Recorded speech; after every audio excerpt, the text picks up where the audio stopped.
अभी हाल फिलहाल की बात किया जाए तो G20 सम्मेलन के दौरान भारतीय विदेश नीति का प्रभाव पूरी दुनिया भर में देखा जा सकता है। G20 शिखर सम्मेलन शुरू होने के पहले वर्ल्ड मीडिया के द्वारा यह दावा किया जा रहा कि जो दिल्ली घोषणा पत्र होगा, यानी G20 का जो घोषणा पत्र होगा, उसके बाद भारत रूस के संबंध में जरूर ही खटास आएगा, लेकिन ऐसा बिल्कुल ही नहीं हुआ। दोस्तों, ये जो तस्वीर आपको दिख रहा है, ये G20 शिखर सम्मेलन के दौरान का तस्वीर है, जिसमें हमारे प्रधानमंत्री मोदी जी और रूसी विदेश मंत्री लावरोव की ये जो हंसती हुई तस्वीर है, ये काफी ज्यादा वायरल भी हुई थी। अब पता नहीं यहाँ जो बातें हो रही थी वो क्या बातें हो रही थी। मे भी ऐसा भी हो सकता है कि प्रधानमंत्री नरेंद्र मोदी जी ने हंसते हुए ये बात बोल दिया होगा कि हमारा चंद्रयान 3 तो सफल हो गया, लेकिन आपका लूनर मिशन फेल हो गया। मे भी ऐसा हो सकता है। इस तस्वीर को दिखाने का मेरा मकसद यही है कि आप इस तस्वीर के माध्यम से समझ सकते हैं कि G20 शिखर सम्मेलन के पहले वर्ल्ड मीडिया की जो दावे थे, वो दावे खोखले साबित हुए। 2008 से चूंकि G20 सम्मेलनों का शुरुआत हुआ है, उसके बाद से लेकर अभी तक जितने भी डिक्लेरेशन हुए हैं, यानी कि जो घोषणा पत्र जारी हुए हैं, वहां पर पश्चिमी देशों का प्रभाव रहा है।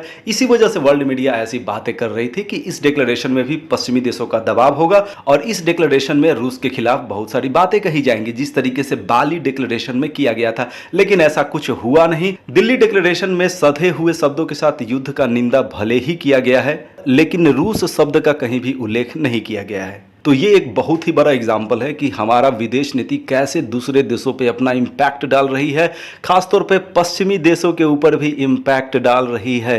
ये जो डिक्लेरेशन हुआ उसके बाद रूस भी खुश, चाइना भी खुश, अमेरिका भी खुश, यानी सारे के सारे देश जो भी इसमें शामिल थे वो सारे के सारे खुश ही हो गए। यानी इस तरीके से समझा जा सकता है कि भारत का, हमारे देश का जियोपॉलिटिकल इन्फ्लुएंस किस तरीके से बढ़ा है। अभी कुछ दिन पहले ही दक्षिण अफ्रीका में 15वां ब्रिक्स शिखर सम्मेलन आयोजित हुआ। उसके आयोजन के पहले ये कयास लगाया जा रहा था कि भारत जैसा देश कभी भी नहीं चाहेगा कि सऊदी अरब को भी ब्रिक्स का हिस्सा बनाया जाए।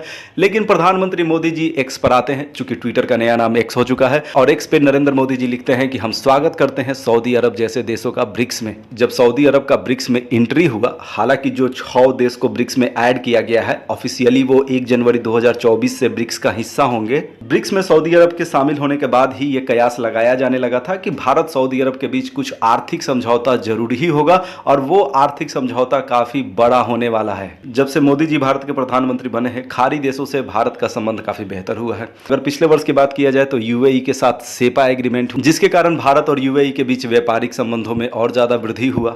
G20 सम्मेलन में सऊदी अरब के क्राउन प्रिंस भारत आते हैं और भारतीय प्रधानमंत्री के साथ वो द्विपक्षीय बैठक भी करते हैं। अभी तक ये ट्रेंड रहा है कि सऊदी अरब के क्राउन प्रिंस या सऊदी अरब के किंग अगर भारत आते हैं तो वो पाकिस्तान जरूर ही जाते हैं, लेकिन इस बार ऐसा बिल्कुल ही नहीं हुआ। सऊदी अरब के क्राउन प्रिंस पाकिस्तान तो नहीं ही गए, साथ ही साथ उन्होंने पाकिस्तान को ये भी कह दिया कि पाकिस्तान को आतंकवाद पे लगाम लगाना चाहिए। यानी पाकिस्तान का हाल इस वजह से कितना खस्ता हुआ आप समझ सकते हैं, क्योंकि पाकिस्तानियों का सऊदी अरब से प्रेम जग जाहिर है। लेकिन अभी तक जो स्थितियां थी, अब वो उल्टा हो रहा है। यानी सऊदी अरब का जो झुकाव है पाकिस्तान के बदले भारत की तरफ धीरे धीरे शिफ्ट हो रहा है। तो आप इस तरीके से समझ सकते हैं कि जो जियो पॉलिटिक्स है, जो भू राजनीति है, दुनिया भर में विभिन्न देशों के जो समीकरण है वो किस तरीके से परिवर्तित हो रहे हैं और उसमें भारत की क्या भूमिका है। G20 सम्मेलन के दौरान अमेरिकी राष्ट्रपति जो बाइडेन के साथ भी भारतीय प्रधानमंत्री ने द्विपक्षीय वार्ता किया। इसके अलावा तुर्की के राष्ट्रपति एर्दोगन के साथ भी प्रधानमंत्री नरेंद्र मोदी जी ने द्विपक्षीय वार्ता किया। तुर्की, जिसका नया नाम अब तुर्की हो चुका है, वहां के प्रेसिडेंट और अमेरिकी प्रेसिडेंट जो बाइडेन दोनों ने भारत के संयुक्त राष्ट्र सुरक्षा परिषद में अस्थायी सदस्यता के दावे का समर्थन भी किया। तो ये भी भारत के बढ़ते प्रभाव को दर्शाता है कि कम से कम सपोर्ट तो किया। आइए इसी पे बात करें, उसके पहले ये समझ लेते हैं कि आखिर मिडिल ईस्ट किसे कहते हैं, यानी कि मध्य पूर्व के देश किसे कहते हैं। अगर आप अलग अलग वेबसाइट पे जाएंगे तो आपको थोड़ा सा जानकारी में डिफरेंस मिलेगा। जैसे कि अगर आप विकिपीडिया पे जाओगे तो वहाँ मिडिल ईस्ट का मतलब हुआ अरब प्रायद्वीप, जिसके अंतर्गत Saudi Arab, Oman, Yemen, UAE, Kuwait, Qatar जैसे देशों के अलावा Turkey, Iran, Iraq, Jordan, Israel, Cyprus, Lebanon, Syria जैसे देश हैं, और साथ ही साथ अफ्रीकी देश इजिप्ट भी उसमें शामिल है। जबकि अगर आप ब्रिटानिका वेबसाइट पे जाएंगे तो वहां पर इन देशों के अलावा एशिया महादेश से अफगानिस्तान, जबकि अफ्रीका महादेश से लीबिया और सूडान को भी मिडिल ईस्ट में इन देशों के साथ शामिल किया गया है। वैसे तो मिडिल ईस्ट का बहुत ज्यादा एग्जैक्ट कॉन्सेप्ट नहीं है, लेकिन अगर आप मोटे तौर पे समझना चाहें तो अरब प्रायद्वीप जो 3 तरफ से पानी से घिरा हुआ है वो हिस्सा, और उसके आसपास के जो मुस्लिम देश हैं उनको सामान्यतः मिडिल ईस्ट का देश कहा जाता है। चलिए अब आगे बात करते हैं IMEC के बारे में, जो इस वीडियो का मुख्य टॉपिक ही है। सबसे पहले इसका फुल फॉर्म देखते हैं। I का मतलब हो गया इंडिया, M का मतलब हो गया मिडिल ईस्ट और यूरोप, जबकि E का मतलब हो गया इकोनॉमिक और C का मतलब कॉरिडोर। यानी कि ये एक व्यापारिक रास्ता है जो भारत को मध्य पूर्व के रास्ते यूरोप से जोड़ेगा, जिस वजह से भारत मध्य पूर्व और यूरोप के बाजारों के बीच एक्सपोर्ट इंपोर्ट में अभूतपूर्व वृद्धि होगा। इस नए व्यापारिक ट्रेड रूट जिसका निर्माण बहुत जल्द शुरू होने वाला है, इसके वजह से भारत को मिडिल ईस्ट में एक बहुत बड़ा बाजार मिलने वाला है। साथ ही साथ यूरोप तक अपनी सामानों को पहुंचाना अब काफी सुलभ हो जाएगा। अगर इस ट्रेड रूट की बात करें तो इसका शुरुआत होता है मुंबई से। मुंबई में जवाहरलाल नेहरू बंदरगाह से, वहां से शिप जाएगा जबेल अली बंदरगाह जो UAE में है। उसके बाद आगे का जो सफर है वो रेलवे के द्वारा तय किया जाएगा। अब कौन कौन सा बीच में पड़ाव होगा, चलिए उसको देखते हैं। जुबेल अली के बाद जो नेक्स्ट लोकेशन होगा वो है अल खुबैफट, उसके बाद हराद है सऊदी अरब, उसके बाद रियाद सऊदी अरब में ही है, उसके बाद अल हदीथा सऊदी अरब। ये जो मार्ग आपको दिख रहा है ये रेलवे का मार्ग है। और उसके बाद है हाइफा। हाइफा एक बंदरगाहीय शहर है जो इजराइल में है। और उसके बाद भूमध्य सागर से होते हुए ये जो ट्रेड रूट है पीरोस ग्रीस तक पहुंचेगा। इस ट्रेड रूट को सामान्यतः दो हिस्सों में बांटा गया है, ईस्टर्न पार्ट और नॉर्दर्न पार्ट। जो ईस्टर्न पार्ट है, पूर्वी भाग है, वो है मुंबई से लेकर के जबैल अली तक, जबकि इसके आगे का जो हिस्सा है वो IMEC का नॉर्दर्न पार्ट है। G20 सम्मेलन के दौरान IMEC का प्रस्ताव औपचारिक रूप से भारत के प्रधानमंत्री नरेंद्र मोदी जी के द्वारा रखा गया और जो भी देश IMEC में शामिल है उन्होंने इसको एक्सेप्ट भी कर लिया, यानी इस प्रोजेक्ट को मंजूरी मिल गया है और बहुत जल्द इस पर काम शुरू भी हो जाएगा। अब आपको ये भी लग सकता है कि सऊदी अरब और इजराइल के बीच रिश्ते तो काफी तलख हैं। अब चूंकि UAE जो जुबेल अली पोर्ट है वहां से लेकर हाइफा इजराइल तक नया रेलवे मार्ग का निर्माण भी किया जाना है और इस रेलवे लाइन का जो सबसे बड़ा हिस्सा है वो सऊदी अरब से ही गुजरेगा। हालांकि इजराइल और सऊदी अरब के बीच अभी भी राजनयिक संबंध तो नहीं, लेकिन हाल फिलहाल के दिनों में दोनों देशों के बीच संबंधों में सुधार जरूर ही देखने को मिला है। इजराइल का एक यात्री प्लेन हाल ही में सऊदी अरब भी गया था जो काफी चर्चा में भी रहा था। तो इस एग्जाम्पल के माध्यम से मैं आपको ये बताना चाहता हूँ कि इस प्रोजेक्ट में बहुत ज्यादा प्रॉब्लम्स आने वाला नहीं है।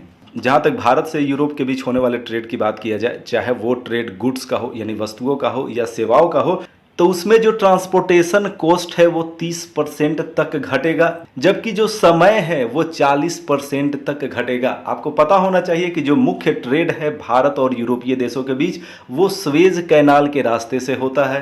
IMEC कॉरिडोर चूंकि तुर्की को बाईपास करेगा, यानी ये तुर्की नहीं जाएगा, तुर्की यानी जिसका पुराना नाम तुर्की था। उसके बाद तुर्की के राष्ट्रपति एर्दोगन का बयान भी आया है, वो इस बात से काफी खफा दिख रहे हैं कि तुर्की को IMEC में शामिल नहीं किया गया है। अगर तुर्की की बात किया जाए तो तुर्की पर भरोसा नहीं किया जा सकता है। अगर भारत के नजरिया से देखें तो आपको याद होगा G20 पर्यटन मीटिंग जो जम्मू कश्मीर में हुआ था उसका बाइकआउट किया था तुर्की ने।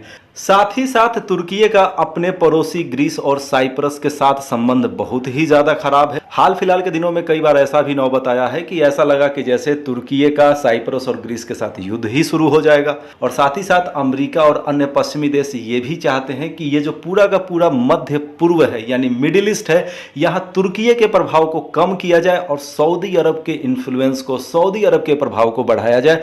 तो ये कुछ ऐसा कारण रहा जिस वजह से तुर्की को इसमें शामिल नहीं किया गया है। इस नए इकोनॉमिक कॉरिडोर का ये भी फायदा होगा कि यहाँ जो डॉक्यूमेंट देना पड़ेगा वो डिजिटल और सिंगल ट्रेड डॉक्यूमेंट होगा, क्योंकि कोई व्यापारी अपने सामान को कहीं भेज रहा है तो उसको डॉक्यूमेंट दिखाना पड़ता है। तो यहाँ बस एक ही डॉक्यूमेंट से काम चल जाएगा, यानी जो व्यापार है स्वेज नहर वाले रास्ते की तुलना में यहाँ पर आसान हो पाएगा।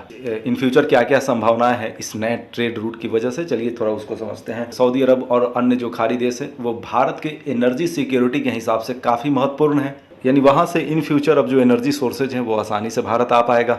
इसके अलावा भारतीय वस्तुओं और सेवाओं के लिए मध्य पूर्व के अलावा यूरोपीय बाजारों में पहुंचना अब पहले की तुलना में काफी आसान हो जाएगा। साथ ही साथ ये ट्रेड रूट जिन जिन देशों से गुजरेगा उनके बीच इकोनॉमिक यूनिटी भी आ सकता है। इस नए ट्रेड रूट को लेकर के चाइना की तरफ से बयान भी आ चुका है। चाइना को अब ये डर सता रहा है कि ये जो नया इकोनॉमिक कॉरिडोर है इन फ्यूचर ये स्ट्रैटेजिक कॉरिडोर भी बन सकता है, यानी ये जो पूरा का पूरा कॉरिडोर है इसको वेपनाइज्ड भी किया जा सकता है इन फ्यूचर, चाइना को ऐसा लगता है। अब चूंकि जाहिर सी बात है चाइना को यह खराब लग रहा होगा, क्योंकि उसका जो BRI प्रोजेक्ट है, बेल्ट एंड रोड इनिशिएटिव, जिसके माध्यम से वो दुनिया के बहुत सारे देशों को कर्ज के बोझ में दबा चुका है, कई छोटे छोटे देशों का आर्थिक शोषण कर रहा है। तो चाइना के BRI प्रोजेक्ट को काउंटर बैलेंस करने में इन फ्यूचर IMEC का बहुत बड़ा रोल होने वाला है। तो चाइना को जाहिर सी बात है खराब लगेगा।